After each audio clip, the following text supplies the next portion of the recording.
What is going on, everybody? It is your boy Baddog back with another New York Giants video. And in this video, I kind of want to talk about the free agent signings that the New York Giants had. Now, I know that there are a lot of people that are really ticked off at what Dave Gettleman did here and not going after a lot of big-name free agents. Baddog, why didn't we go after Jadeveon Clowney? You know, he's still out there. You know, why didn't we go after him? You know, why didn't we try to trade for DeAndre Hopkins? You know, why didn't we go after Dante Fowler? You know, why didn't the Giants get somebody really good in here? You know, what the hell did they sign Blake Martinez for? You know, what did they bring in Kyle Fackrell for? You know, what did they bring all these guys in here for? So the Giants free agent list looks a little bit like this. James Bradberry was a really good signing, in my opinion. I liked that signing. 3 years, $45 million. I think that was a good signing. I think it was a good value. He got less than Byron Jones did. Byron Jones is obviously a better corner, but Byron Jones broke the bank for the Miami Dolphins. You know, there's another one. Bad dog. Why didn't we go after Byron Jones? He cost too much money.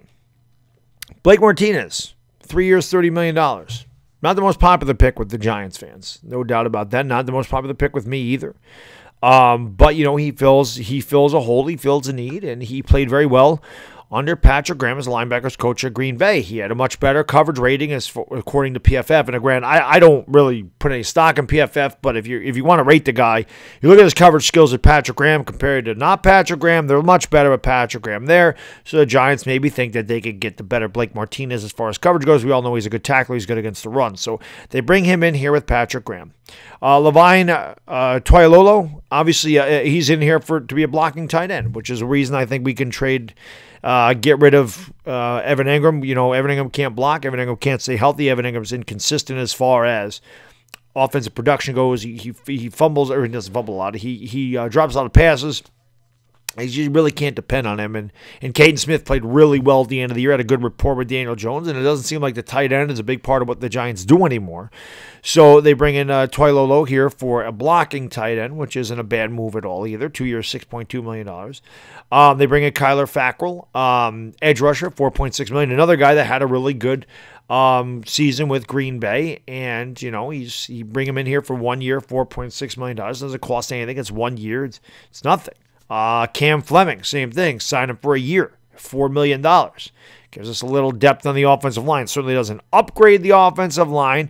Replaces Mike Remmers over there at right tackle. And again, it's just a cheap deal. It's 1 year. The Giants are one and done with him at the end of the year. Colt McCoy, it's the same thing. You bring in a veteran backup quarterback. You get a guy that has some experience, can teach Daniel Jones ropes. If he needs to come in, he can play a little bit if he stays healthy. Obviously, he was fantastic at Texas.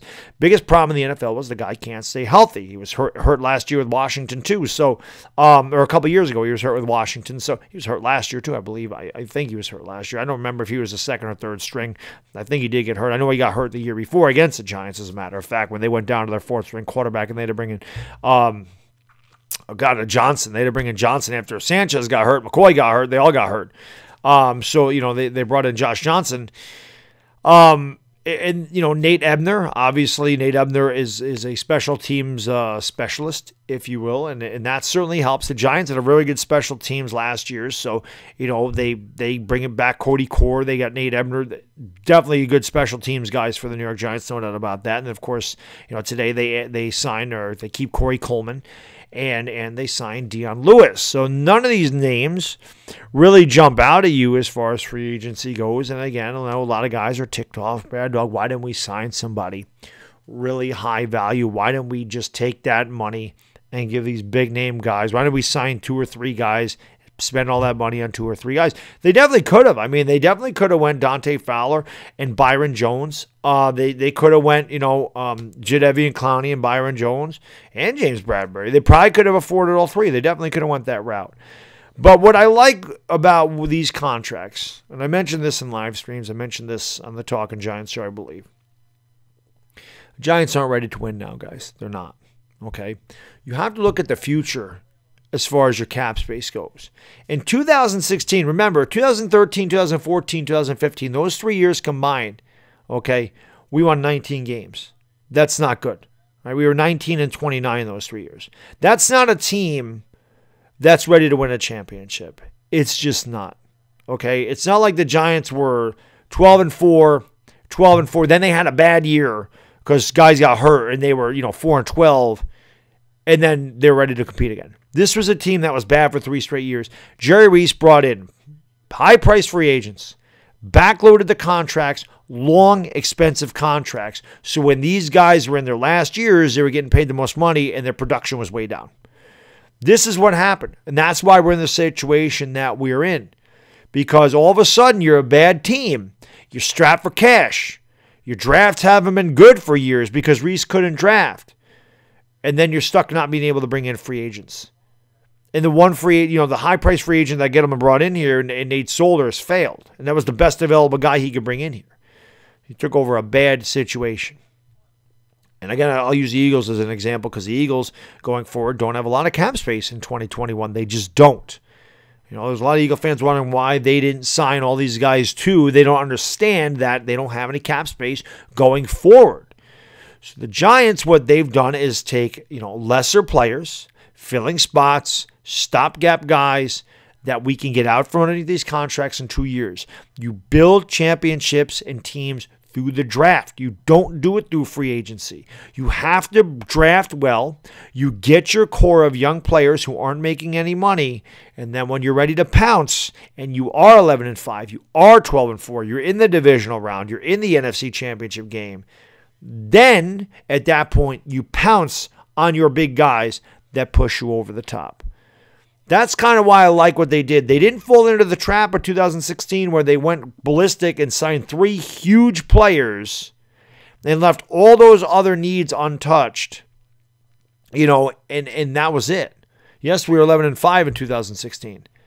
Weak schedule, incredibly weak schedule, and barely beat the teams we beat, got blown out in the games we lost. Go back and look at the season. The 2016 Giants were, Bill Parcells always said, your record is what, you are what your record says you are. That year, the Giants were not an 11-win team. They were not. They were a bad team that squeaked by a lot of other bad teams. That really is what it was. And then when they played a good team, they got their ass kicked. Plain and simple. So I like what they did in free agency.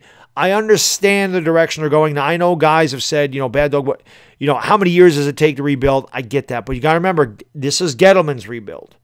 This is Gettleman trying to rebuild this team. Gettleman's been here 2 years. Got to give him a little bit more time, 2 years to rebuild a team. He took over a bad situation. He took over years of bad drafting. He took over bad contracts.